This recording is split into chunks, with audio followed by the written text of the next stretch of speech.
মা, শাকসবজিগুলো আর একটু ছোট ছোট করে কাটো, বড্ড বড় বড় হয়ে গেছে। এইগুলো রান্না করলে খাবারের স্বাদ নষ্ট হয়ে যাবে। আচ্ছা শাশুড়ি মা, আমি করে দিচ্ছি। ভুল ভ্রান্তি একটু হয়ে গেছে আর কি। আরে না না, তাতে কোনো অসুবিধা নেই। নতুন বিয়ে হয়েছে, এসব প্রথম প্রথম হয় একটু। এবার দেখুন তো মা, ঠিকঠাক আছে কিনা। আর একটু ছোট করে দিয়েছি। হ্যাঁ, এবার মোটামুটি ঠিকঠাকই আছে। এগুলো রান্না করলে খাবার ভালোই হবে। আমি আগে যেমন শাকসবজি কেটেছিলাম ঠিক সেই রকম ভাবে আমি বাড়িতে রান্না করতাম। কেন, খেতে তো তখন ভালোই হতো। কিন্তু ওই রকম বড় বড় করলে খাওয়ার ভালো হয় না, তাই জন্যই বলছিলাম। আচ্ছা, তোমার তো সবজি কাটা হয়ে গেছে, তুমি বরং বাইরের বাসনপত্রগুলো একটু গুছিয়ে নাও। এত পর পর কাজ আমি আর পারবো না। আমারও তো বিশ্রামের একটু দরকার লাগে নাকি। আমার বাড়িতে আমি কাজই করতাম না, আর এখানে এসে এত কাজ করতে হচ্ছে। আরে বৌমা, তুমি রেগে যাচ্ছ কেন? এই সামান্য কাজ তো করতেই হবে। আমার বয়সটা বেড়েছে বলেই বললাম। ঠিক আছে, তুমি বিশ্রাম নাও, অসুবিধা নাই। হ্যাঁ, এত কাজ আমি করতে পারি না, আমি ঘরেই গেলাম।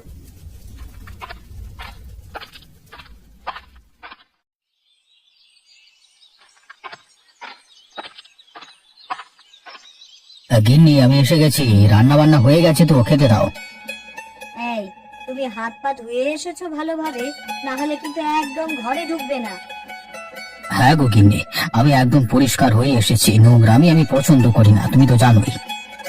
হ্যাঁ জানি, তাও আমি বলে দিলাম।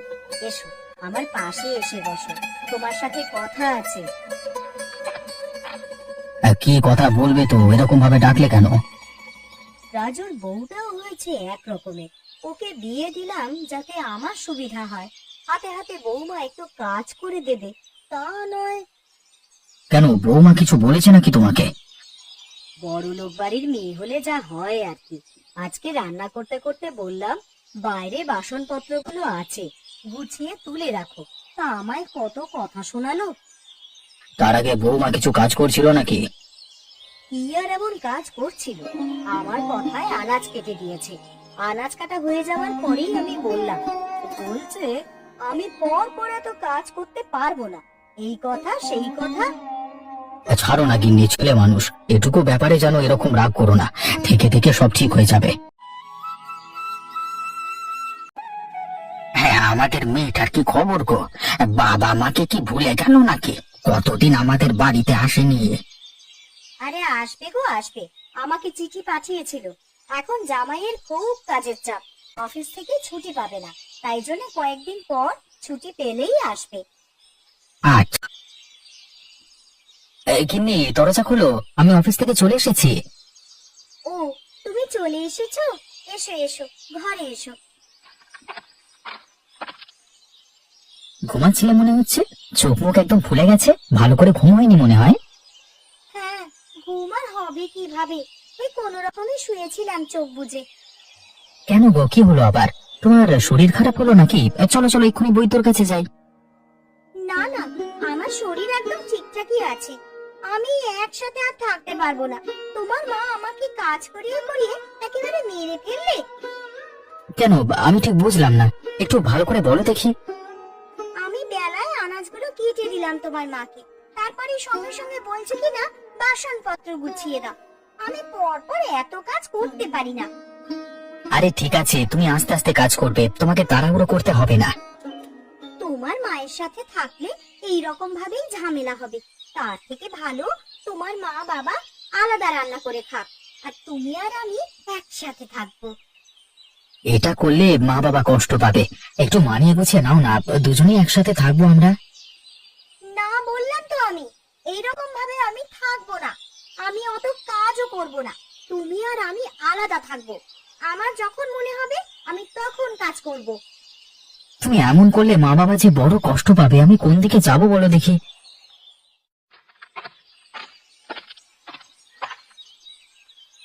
আমি তোমাদের সব কথাই শুনতে পেয়েছি।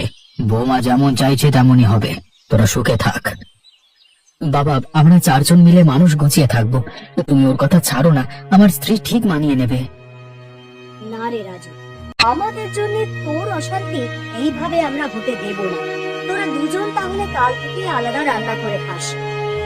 এই তো এতক্ষণে একটা ঠিক কথা বলেছে। আমি আমার মশ মতন রান্না করব, কাজও করব, তবে রান্নাঘর তো আবার একটাই। আমাদের রান্নাঘরটা যথেষ্ট বড়, দুজন দুপাশে রান্না করবে, ভাগাভাগি করতে হবে। এর থেকে বেশি কিছু করতে পারবো না আমরা। আমরা আচ্ছা আচ্ছা, তাই হবে, আমি ব্যবস্থা করে নেব, কিন্তু আমার জায়গায় একদম পা দেবেন না। না গো বৌমা, তোমাদের খুশিতেই আমি খুশি। তোমাদের জায়গায় পা দিয়ে আমি অশান্তি লাগাবো না। রাজু, তাহলে ওই কথাই থাকলো, তোরা দুজন সুখে শান্তিতে ঘর কর, তারপর দরকার হলে আমরা আছি। ভাবিস না জানো আমাদের কষ্ট হয়েছে, ছেলে মেয়েদের খুশির জন্য অনেক কিছুই করতে হয় তাদের বাবা মাকে। গিন্নি, তুমি কেন এমন করলে? আমাকে এই দিনটাও দেখতে হচ্ছে আজকে। আরে রাজু, কাঁদিস না, তোরা দুজন দেখবি খুব সুখে শান্তিতে থাকবি। বৌমা নিশ্চয়ই ভেবে চিন্তে এসব কথা বলেছে। আমরা যাই আমাদের ঘরে, তোরা তোদের মতন সবকিছু গুছিয়ে নিস। হ্যাঁ রাজু, তোর মা ঠিকই বলেছে, আর কোনো কিছুর প্রয়োজন হলে নিঃসংকোচে এসে বলবি, আমরা তো আছি তোর পাশেই।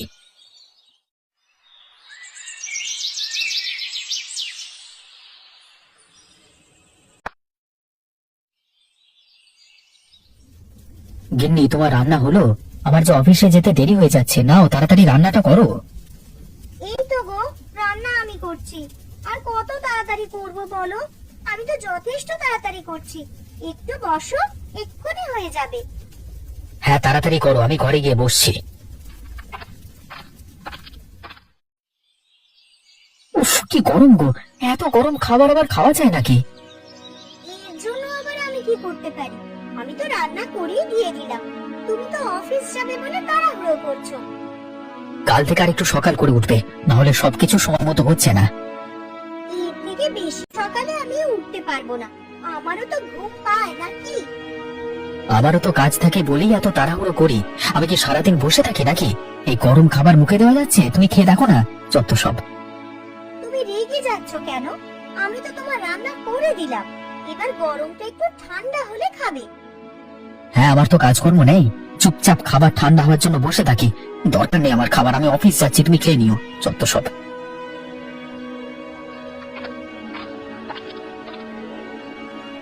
দেখেছো, আমাদের ছেলেটা না খেয়েই বেরিয়ে গেল। ওর তো ক্ষুধা লাগবে। সবই তো শুনলাম গো, কি করব এখন? ওদের নিজেদের ব্যাপার নিজেরাই মিটিয়ে নেবে, এখানে আমাদের ঢোকাটা ঠিক হবে না। আমার ছেলেটা জীবন নিয়ে খেলা করছে, দেখতে কষ্ট হয় গো। তুমি আবার আগের মতন সবকিছু করে দাও। আমাদের কপালে যদি দুর্গতি লেখা থাকে তাহলে আর কিছু করবার নাই গো, এইভাবেই কাটাতে হবে। কষ্ট তো আমারও হয়। তুমি খেয়ে নাও, আবার তো জমিতে যাবে। পেটে না খেলে খাটবে কিভাবে? এমনিতেই বয়সটা তো আর কম নয়। না গো গিন্নি, আমি খেতে পারবো না। ছেলেটা না খেয়ে বেরিয়ে গেল, ছেলে না খেলে বাবার মুখে খাবার ওঠে গিন্নি।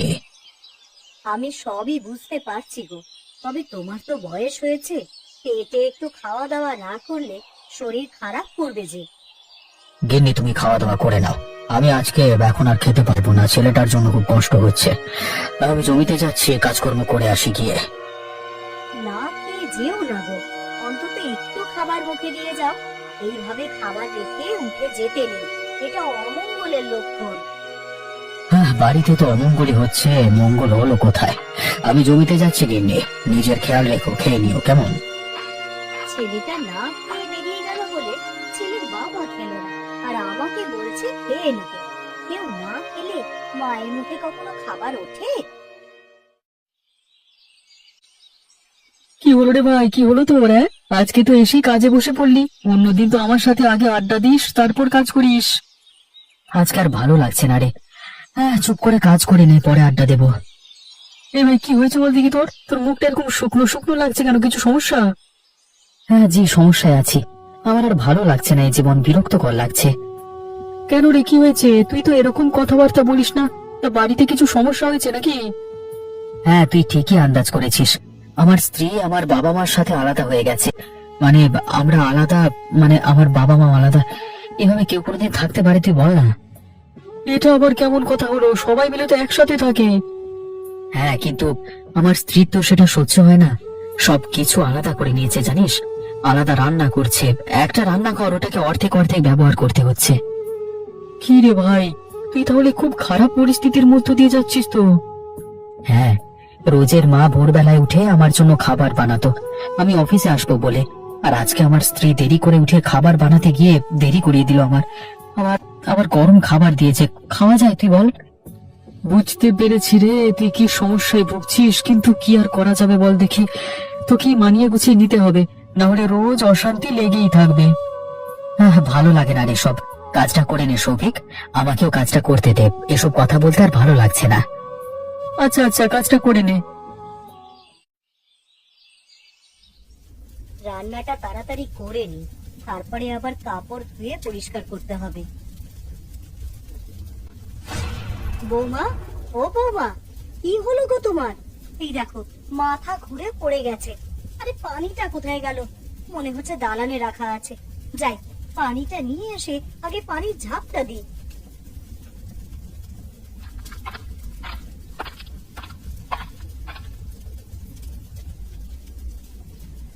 আমি কোথায়? আমার কি হয়েছে? আমি মাটিতে শুয়ে কেন? বৌমা, তুমি ঠিক আছো এখন? তুমি মাথা ঘুরে পড়ে গিয়েছিলে। আমায় ধরে আস্তে আস্তে ওঠো তো মা। চলো, বিছানায় গিয়ে একটু বিশ্রাম নেবে। শাশুড়ি মা, অসংখ্য ধন্যবাদ আপনাকে। আরে এসব ধন্যবাদ পরে দেবে, এখন আমায় ধরে ওঠো দেখি। ঘরে গিয়ে বিশ্রাম করবে, চলো। এবার তুমি ভালো করে বিশ্রাম নাও মা। রান্না বান্না আমিই করে নিচ্ছি বৌমা, তোমায় আর চিন্তা করতে হবে না। আচ্ছা শাশুড়ি মা, আপনি যেমন বলবেন। আপনি ছিলেন বলে আজকে রক্ষে হলো, না হলে যে কি হতো ভেবেই আমার ভয় লাগছে।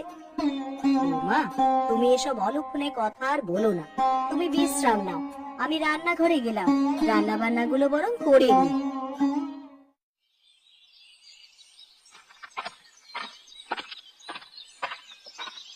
গিন্নি, বৌমা তো ঘুমাচ্ছে, তুমি এ ঘরে বসে আছো কেন? বৌমা ঘুম থেকে উঠে দেখলে আবার অশান্তি শুরু করবে।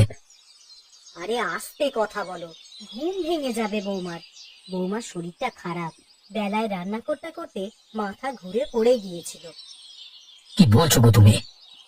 হ্যাঁ গো, আমি ঠিকই বলছি। ওই জন্যই তো আমি এই ঘরে বসে আছি, যদি আবার কোনো সমস্যা হয়। আচ্ছা, সে ভালোই করেছো। তবে বৌমা তোমাকে কিছু বলেনি এ ঘরে বসে আছো? না না, আমাকে কিছু বলেনি। আমার মনে হচ্ছে বৌমা নিজের ভুল বুঝতে পেরেছে। বুঝতে পারলেই তো ভালো, আবার আমাদের পরিবার তাহলে এক হয়ে যাবে। মিলেমিশে থাকবার মধ্যে একটা আনন্দ আছে। আগে দেখি বৌমা সুস্থ হয়ে কি বলে। বলা যায় না, এখন শরীর খারাপ বলে হয়তো কিছু বলেনি। তবে আমার মনে হচ্ছে বৌমা বুঝতে পেরেছে, কারণ ও আমায় ধন্যবাদ জানিয়েছিল। দেখা যাক কি হয়। আগে বৌমা সুস্থ হোক, তারপরে সব নিয়ে কথা হবে। আমি একবার ও ঘর থেকে আসছি, তুমি বসো। আচ্ছা ঠিক আছে, যাও। তা তোমার কাজ শেষ হয়ে গেছে? আজকে তো তাড়াতাড়ি বাড়িতে চলে এসেছো। হ্যাঁ, কাজ শেষ হয়ে গেছে বলেই চলে এলাম। ঠিক আছে, তুমি বসো, আমি আসছি এক্ষুনি।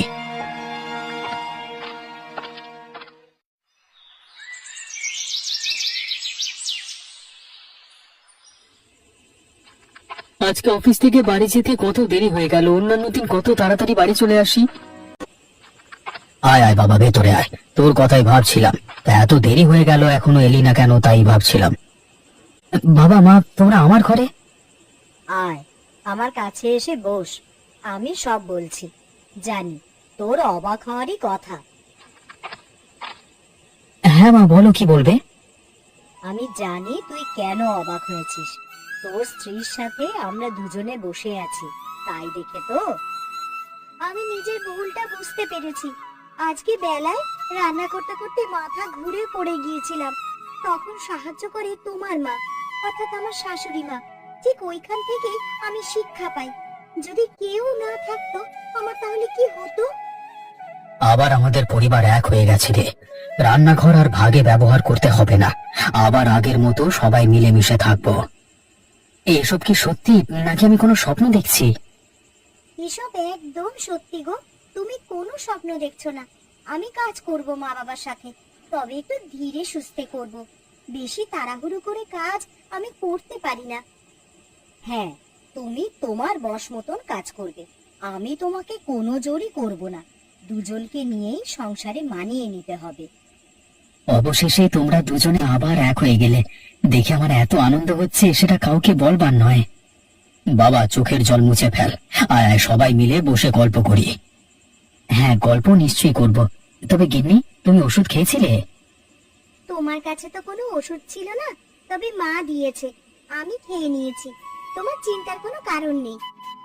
তাহলে দেখো, একসাথে আছি বলেই তো সবাই সবার সাহায্য করতে পারছি। একা থাকলে বিপদে আপদে কি হবে বলো তো? আমি তো অফিস চলে যাব, জানতেও পারবো না কিছু। হ্যাঁ গো, তুমি যেটা বলছো আমি বুঝতে পেরেছি। কাল থেকে আবার একসাথেই রান্না হবে। রান্নাঘরের ওই ভাগের দাগটা মুছে ফেলবো আমি আজকেই। বাড়ির বউ আর শাশুড়ি আবার এক